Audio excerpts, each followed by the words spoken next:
Good afternoon, ladies and gentlemen. My name is Piston, and today I'm going to be talking to you about the WWE Extreme Rules 2014 pay-per-view. This is my review. Now, I gotta give this pay-per-view an 8 out of 10. By far, this pay-per-view was really good.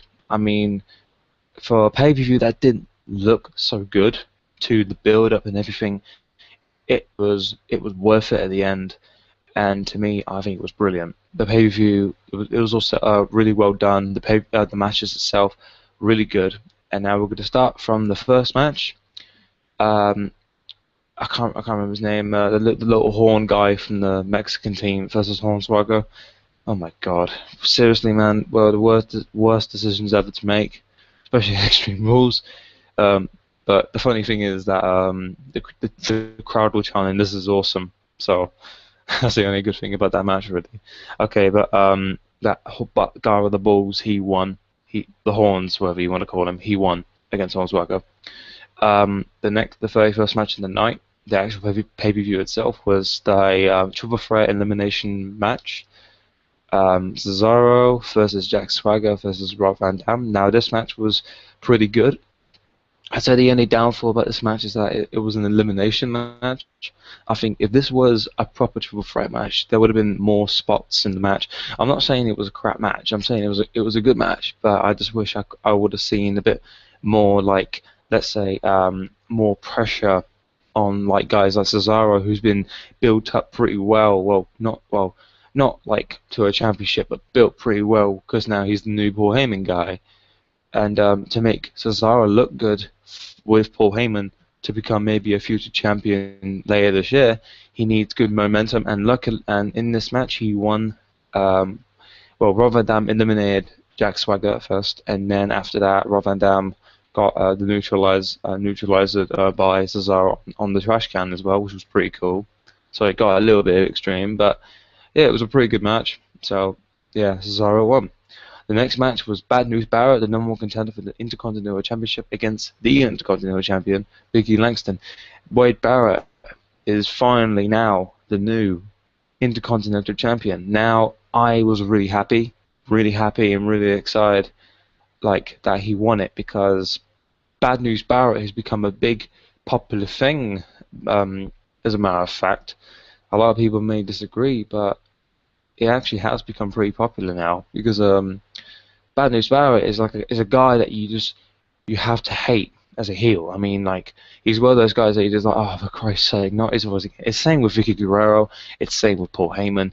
When people can't stand your voice, that means you're getting a lot of attention and you're getting a lot of hate from the crowd. So that's a good thing.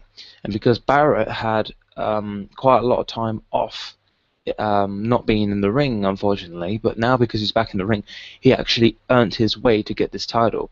So it's really good that how Bad News Barrett was capable enough of beating Big E Langston, and that's what happened.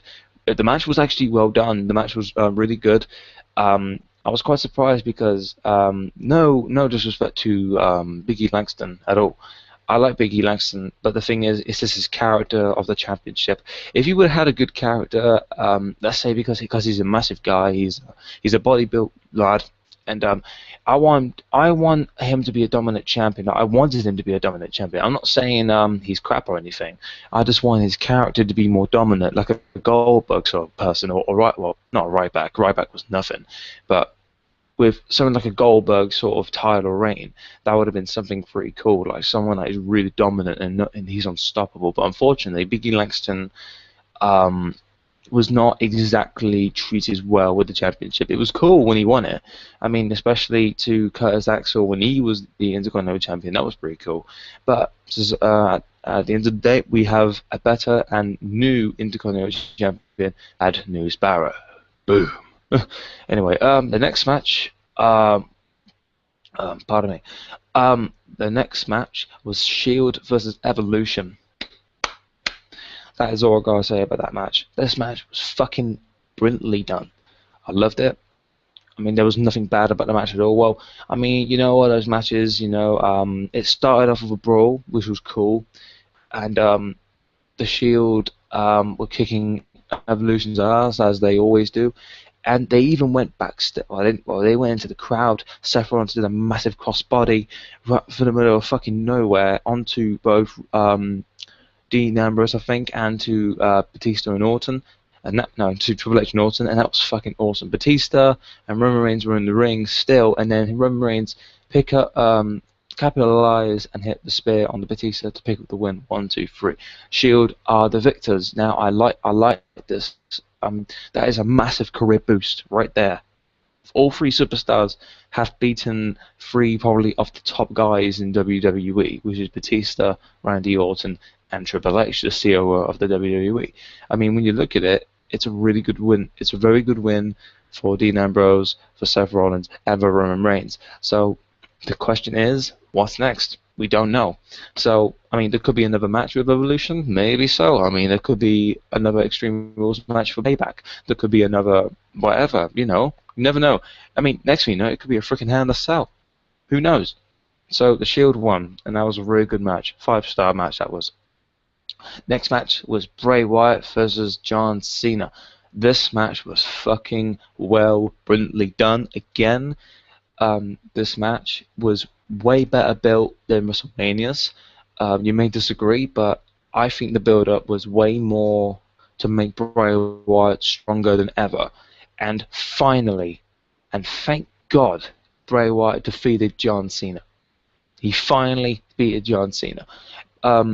Bray Wyatt, oh my God, this bit really freaked me out, and I thought, oh crap, Cena's going to win. Literally, everyone is out. Eric Warren's outside the cage. Luke Harper's inside the cage. He's knocked out. And then there's Bray Wyatt, who'd been attitude adjustment from the top turnbuckle. And then suddenly that random little something on the Titron comes on, like the Bray Wyatt thing before they come out. That comes on. And then suddenly a little kid is staring into Cena like this, and he's singing with a mic in his hand. He's got the whole world in his hands, but with a very woo-woo sort of voice. It's like, holy shit, that's freaky. And then Bray Wyatt from behind does the Sister Abigail, and then just walks out, and everyone's cheering. And that moment right there, again, is another career boost. We've got Shield defeating one of the top 3 guys in WWE, and now we've got Bray Wyatt in his second big match of this year against John Cena, and won it. And even though everyone, I wouldn't say everyone, but most people wanted Bray Wyatt to win at Mania, this win is actually better than his win at Mania. Because even though John Cena didn't need the win at Mania, it would make it more good, because if you think about it, when Daniel Bryan was facing Bray Wyatt and the Wyatt family itself, Daniel Bryan kept winning and winning and winning, but the Wyatts never stopped going for Daniel Bryan. They never stop. It's not like with Cena when he wins 2 or 3 times against the same person, aka The Miz, and then just moves on. What the Wyatts have done is that they may lose, but they keep coming back. They keep coming back until you lose. That's a good thing. What they're doing with the Wyatts. And I'm really happy that the Wyatts beat. Really happy that Bray Wyatt defeated John Cena. It was a good match, really good match. I think it was well done, and it was a good match to be a steel cage. It was like the perfect sort of picture. Like if you look at John Cena as the superhero and Bray Wyatt as the psychotic sort of person. But the match itself, I'm gonna give it a 4 out of 5 star, and it was a good match. Good match. And the match after that was Paige, the WWE Divas Champion, versus Tamina Snuka. And I'm going to be honest with you, this match was actually a match I was looking forward to. Paige is a fantastic wrestler, 21 years old of age, from Britain. Yes, good old England. And against Tamina Snuka, the daughter of Jimmy Snuka. And I'm going to be honest with you, it was actually a not bad match. It was pretty good. I mean, as I'm saying, it's the best. No way better than Trish Stratus was his leader, Unforgiven 2006. But to show something in the modern era, it was a good match. And Paige, I'd say the only downfall about this match is that Tamina didn't look as dominant and as she usually is meant to look like, if you know what I mean. She's kind of a Diesel looking. She's like a Diesel in China sort of looking diva. Unfortunately, Paige was like the dominant diva in that match. Very unfortunate though. But because of all the moves and everything, for Paige's first title, well, I wouldn't say, no, first pay-per-view title defense. It was actually pretty well done. So Paige wins that, and she's still your Divas champion. Now on to the main event. Now this, ladies and gentlemen, this match was fucking extreme. I don't care if about the complainers about PG. I mean, this match was pretty much a like a sort of memorial sort of extreme match. If you watch Extreme Rules, I mean, they went backstage, they freaking did everything through on each other to cars and shit like that. I mean, yeah, sorry, this is Daniel Bryan versus Kane. But anyway, Daniel Bryan's getting his ass kicked by Kane backstage. The match was really, well, I think it was good, and Kane was throwing Daniel Bryan about, and then Daniel Bryan hit Kane with a crowbar, and like you know, knocked him out, as they say. But and then Daniel Bryan puts him on the forklift because this was backstage, and the only way to win was to pin him in the ring. So what happened was he put him on a pallet, and he initially lifted him up with the forklift and drive him into the ring, and it was really awesome. It brought back memories of Brock Lesnar and Big Show back in like 2002, I think it was, in that time. It was really awesome to see again. And then Kane rolls into the ring, and then it was kind of coming, but it was an awesome moment. The crowd was loving it, all chanting yes when Daniel Bryan went on top of the pallet. Like, he put the forklift like the highest as it could, and literally did the flying headbutt on top of off the pallet, and it was really awesome. And the crowd was loving it. And then Kane dominates again. He gets up like the dead man, like we usually do, as in the Undertaker. But and after that, what happened was oh yeah, Kane got Daniel Bryan was going to go for a suicide dive onto Kane, caught Daniel Bryan to a chokeslam, put him through the announce table. As soon as he put him through the announce table, he got another table out. This is like a normal table underneath the apron, basically. Put it up, and he put petrol. He put petrol on the table, and everyone's like, "Holy shit, this is happening again!" And then he gets a flame. The table was burning and ash. He's burning and shit. It was fucking awesome. I was like, "This is PG out of the fucking window. This is." And then Daniel Bryan and Kane are on the apron, and it looked like Kane was about to put Daniel Bryan through the table, but then Daniel Bryan like shook the ropes like that. Kane slips through the table.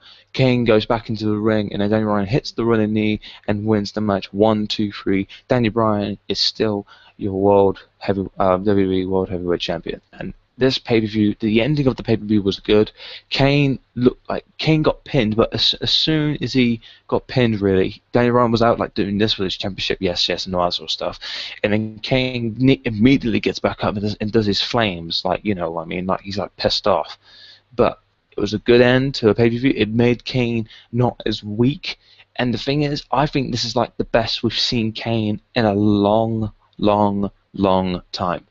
And I like it. It was, I mean, the build-up itself wasn't that great, but it was like, it's like saving the best to last sort of thing. So this pay-per-view, I'm going to give an 8. An 8 out of 10. This pay-per-view was a really good pay-per-view. It wasn't better than Mania, I won't say that. It's quite funny, actually, because usually the main event, the pay-per-view after Mania is usually better, but this shit has been fucking different, lads. I mean, us like were like complaining in the beginning of the year. I mean, Punk leaving the WWE, Batista winning the Royal Rumble, then there's Randy Orton winning the Elimination Chamber, and now we've got all this. Mania was fantastic. It was historic. It was memorable, and then Extreme Rules has come past, and it was like, fucking hell, we haven't seen this sort of extreme matches in ages. And so I'm actually really proud of what WWE have done. It's like they've sort of tricked you, like they think they're gonna like do what's bad for business, but this pay-per-view was good for business. And even though we have no Punk, you know, I mean, but at the end of the day, it was a really good pay-per-view. So that is my review. I hope you enjoyed. I'll see you later. Bye bye.